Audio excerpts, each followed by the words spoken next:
Welcome to Hidden Gems of Nature. The price of dehydrated backpacking foods are going up so high that I've started using some of the grocery store foods again, like I used to use when I was a kid.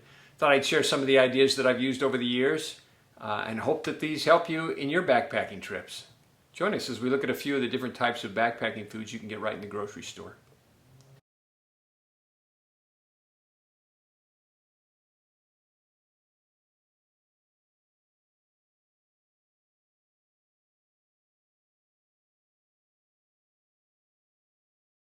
So we just use a regular vegetable steamer. This is a plastic one that you get on Amazon.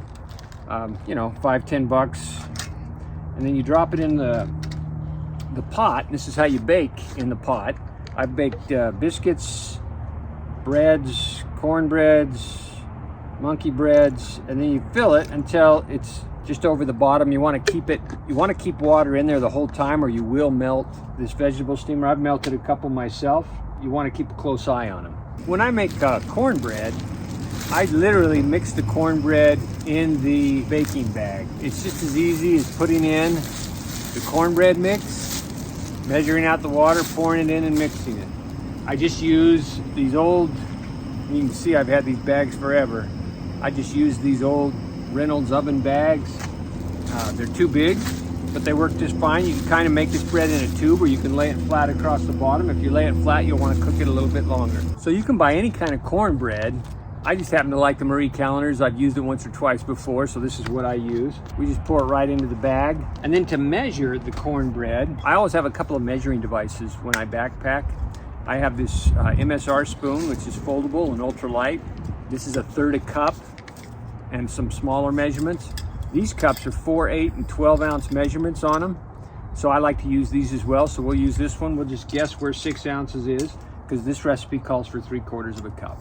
I just pour it down in one corner, and then we mix the water in.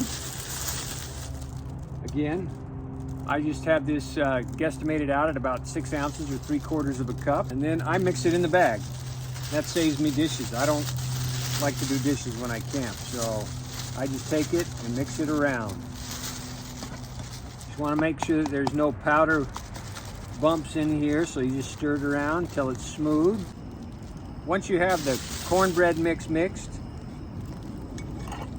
and you've got the vegetable steamer warm, or the water warm, you can just lay it flat like this and cook it for an extra 3 or 4 minutes, or you can make it lengthwise and kind of wrap it around. I think we're going to try and just cook it in a big flat pan. And then you take this baking bag and you fold it over, making sure you keep enough room in it for the bread to rise. I always put a rock on top to keep the steam from coming out. So after about 10 minutes, we're going to check just to make sure that the water's not going down. It looks okay. So we'll cover this back up. It's been almost 20 minutes, so we're going to check it again to see if it needs any water. The water's looking a little low, so we're going to go ahead and put a little bit more in. Probably a little more than we need, but it's been about 20 minutes, so we'll give it a shot. Might be a little soft in the middle, so we'll stick this little knife in and see. Yep, plenty soft. I think we'll stick it in, like I said, for an extra 3-4 minutes.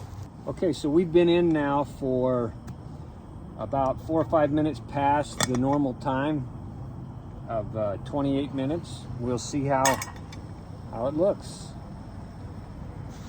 Open it up.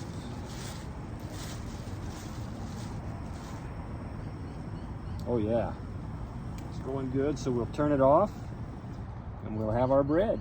So I love the backpack with paper plates because it just makes it easier to clean up. I can just throw them in the fire and we're good to go. So we will put the Marie Callender bread right here on the plate. This is absolutely perfect. This turned out great. It tastes great. I've used some other kinds. In fact, in the video, you can see a couple of other brands that I put up here. But to me, this is the best tasting of all of the cornbread. I love the Marie Callender's. When I backpack, if I can't burn it, if it's not paper, if it's plastic or it's metal or aluminum lined bags like this is all plastic. None of this stuff will burn real well. So I backpack it out in a Ziploc bag. Keeps everything clean, easy, compact. So I use this.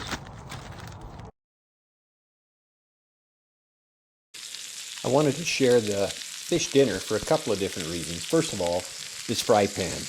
This 7-inch by 10-inch fry pan is incredible. I was looking for one of these for years, and finally my son found it in, of all places, Walmart in Orange, Texas. Couldn't find it in a Walmart where I live in Arizona. I love it because I can cook fish up to 16 inches on this thing, as opposed to my little round fry pan that I can barely get a 12-inch trout in without cutting too much of the tail off. The other reasons I wanted to show you this was for the cooking reasons. First of all, I always take bacon with me, and I use the grease from the bacon to fry the fish in. I also bring a little bit of prepackaged butter to help out as well. I also like a side dish with my fish. When I was a kid, my dad always brought dehydrated applesauce. I like something a little bit more substantial. So I bring along mashed potatoes or scalloped potatoes or rice or home-cooked rolls that I bring with me, or I make my own cornbread on the trip. Any one of these is fantastic with the fish. I hope these ideas help with your fresh catch. So all we're trying to make here is a basic white sauce. And I carry a fold-up MSR spoon. It's really a nice little spoon to bring on the trips, locks in. It's actually got a measurer in it. It goes up to 1/3 cup. And once I get this going, then I just have to mix in the gravy. And you can make a lot more than this. This is just a single serving. Usually when I make this, we make it for a group, and there's a number of us that are in there doing it. But this is a great little spoon and measuring device to mix with and work with. So we'll heat this up now and get it started cooking.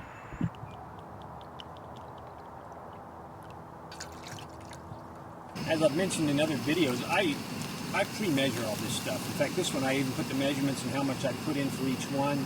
In this particular case, it's 1/3 cup of batter and a full cup of water. Once we get this to a boil, we'll go ahead and add in the mix. This recipe actually asks for, or calls for, 1/2 cup of cold water and 1/2 cup of hot water, and that keeps it from boiling. And if we're cold, I avoid the cold water because it gets cold way too fast. If I'm where it's cold, I've been on the San Juan River, and I've regretted that I've used cold water. So if I were you, I would make sure it's hot if you were on a cold trip. Once I make the sauce, you can use this for any kind of meal. So I just use a dried chipped beef with this. Some of you guys who've been in the Army just call it an SOS, but I take crackers, put chipped beef in. You can put anything in this. I had a friend of mine that actually put elk meat in it once, and that was pretty darn good. There you have it. It's done. And it's ready for you to add any kind of meats or even vegetables. I know guys who put frozen peas or frozen corn in this, and it does pretty good as well. Pasta and meat has the most choices in the grocery store. This is probably your best choice other than the dehydrated backpacking meals. You can mix and match any pasta with any meat, and none of them need to be refrigerated, and they're all pretty light. I hope you enjoy a good pasta and meat dish when you're backpacking. I hope you enjoyed some of these backpacking dinner ideas. I know when I found out about the cornbread and the monkey bread and how to bake when I backpack, I took advantage of that every chance I could. Enjoy yourself as you use some of these ideas on your backpacking trips.